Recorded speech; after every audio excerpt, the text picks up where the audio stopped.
Diyan sa Coronadal, ano ang sitwasyon sa kuryente? Meron ba? As of now, sir, nawala ho yung ating linya ng kuryente. And immediately, sinuspend na rin natin ang ating klase, base sa mandato ng ating gobernador, Governor June Tamayo, sa lahat ng government and private sector natin. Ang trabaho, ang klase, suspended na ho lahat. Oo. In all levels. Oo. Pero sa pauna mong pag-iikot ka mo, may nakita ka ba ng mga building na may mga damage na, may mga crack o anuman?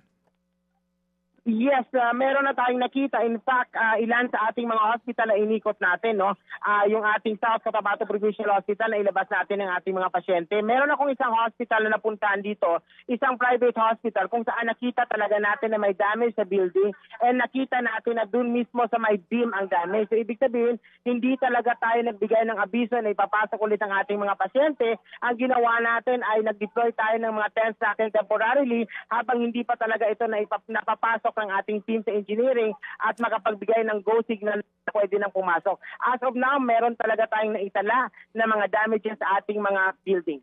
Oo. Building ito talagang pagbiyahe mo, nakita mo buildings ng private maging mga public institutions?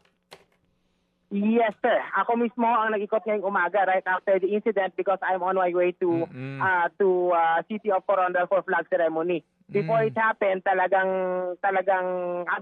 ng flag ceremony, nandun na tayo. So pagkaroon ng insidente, immediately nag-deploy tayo sa ating mga buildings. Pero hindi pa tayo nakapasok, syempre. Sa labas lang.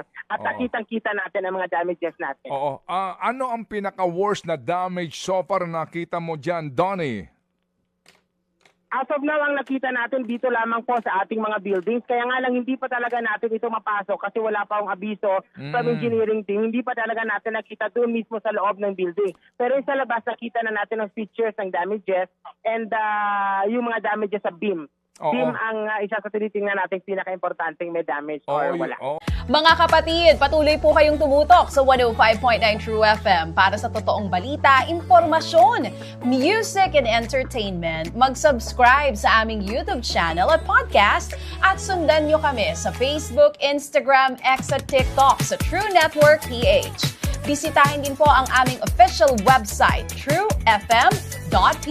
At panoorin din kami sa True TV Signal, Channel 19. Kami po ang 105.9 True FM. Laging true sa'yo, kapatid.